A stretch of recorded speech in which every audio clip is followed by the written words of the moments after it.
আসসালামু আলাইকুম। আশা করি সবাই ভালো আছেন।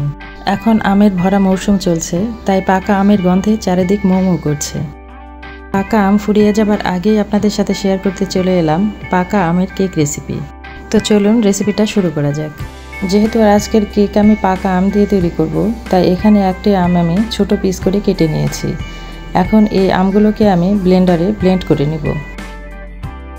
এখন একটি বাটিতে আমি 2টি ডিম নিয়েছি, আর এই ডিমগুলোকে আমি ইলেকট্রিক বিটারের সাহায্যে সামান্য বিট করে নিব। এবার এই ডিমগুলোতে আমি 1 কাপ চিনি দিয়ে বিট করে নিব যতক্ষণ না ডিমের কালার চেঞ্জ হয়ে আসে। তবে আমি এই চিনিগুলোকে একবারে না দিয়ে কয়েকবারে দিয়ে বিট করে নিব। এতে করে ডিমের সাথে চিনি খুব ভালোভাবে মিশে যাবে আর কেকের ব্যাটারটা অনেকটাই ফোমি হবে।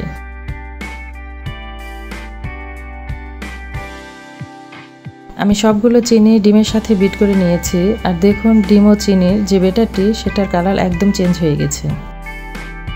এখন আমি এতে দিয়ে দিব আমের পিউরি। এখানে আমি 1/4 কাপ আমের পিউরি ব্যবহার করেছি। একটা জিনিস অবশ্যই খেয়াল রাখবেন, 2টি ডিমের কেকের জন্য 1/4 কাপই কিন্তু আমের পিউরি ব্যবহার করতে হবে।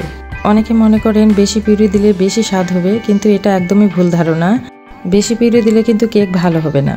আমের পিউরিগুলো দিয়ে সামান্য বিট করে নেওয়ার পর এখানে দিয়ে দিচ্ছি মেল্ট করা 1/4 কাপ বাটার। বাটার যদি না থাকে তাহলেও কোনো সমস্যা নেই, আপনারা রান্নার রেগুলার সয়াবিন তেল 1/4 কাপ ব্যবহার করতে পারবেন।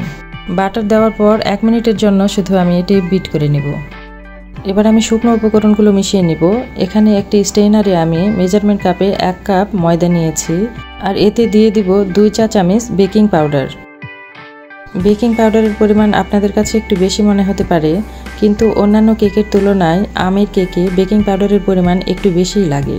আপনাদের কাছে যদি বেকিং সোডা থাকে তাহলে 1.5 চা চামচ বেকিং পাউডার দিয়ে 1/2 চা চামচ বেকিং সোডা দিতে পারেন। শুকনো উপকরণগুলোকে আমি স্টেনার দিয়ে চেলে এভাবে মিশিয়ে নেব, আর এই কাজটিও আমি একবারে না করে কয়েকবারই করে নেব, কারণ একবারে যদি শুকনো উপকরণগুলো মেশাতে যান তাহলে কিন্তু অনেক সময় ব্যাটারের ভেতর দলা থেকে যায়। আপনারা হয়তো খেয়াল করেছেন আমি কেকে কোনো ভ্যানিলা এসেন্স ব্যবহার করিনি, কারণ আমি বাটার দিয়েছি, আর বাটারেরই খুব সুন্দর একটা স্মেল আছে। আপনারা সয়াবিন তেল দিলে 1 চা চামচ ভ্যানিলা এসেন্স ব্যবহার করবেন। এখন আমি কেকের জন্য মোল্ড রেডি করছি। এখানে একটি মোল্ডে আমি সামান্য পরিমাণ সয়াবিন তেল দিয়ে এটিকে চারিদিকে ব্রাশ করে নিচ্ছি।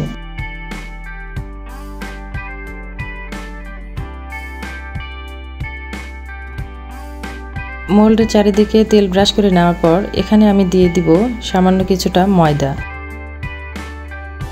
এবার মোল্ডের চারিদিকে ময়দাগুলোকে গড়িয়ে নিয়ে বাড়তি যে ময়দাগুলো সেগুলোকে ঝেড়ে নিতে হবে।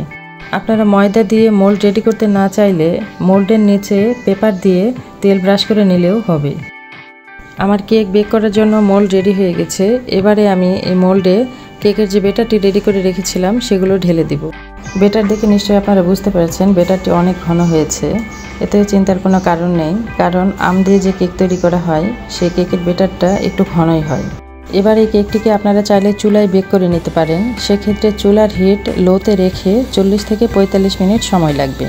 তবে আমি এই কেক ওভেনে বেক করে নিয়েছি 60 ডিগ্রি তাপমাত্রায় 35 মিনিট সময় নিয়ে।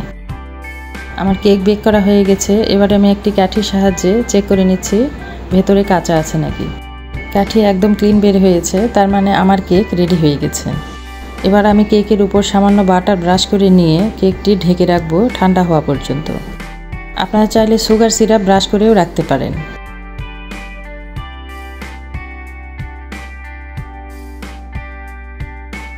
আমার কেক ঠান্ডা হয়ে গেছে। এবারে আমি মোল্ড আউট করে নেব।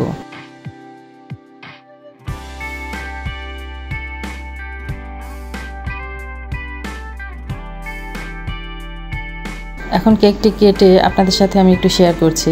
দেখুন আমার কেক কতটা সফট হয়েছে। আমার ভিডিওটি ভালো লেগে থাকলে বাসায় অবশ্যই ট্রাই করবেন, আর আমার চ্যানেলে নতুন হয়ে থাকলে আরও নতুন নতুন ভিডিও পেতে আমার চ্যানেলটি সাবস্ক্রাইব করে আমাদের পাশে থাকবেন। এতক্ষণ আমাদের সাথে থাকার জন্য ধন্যবাদ।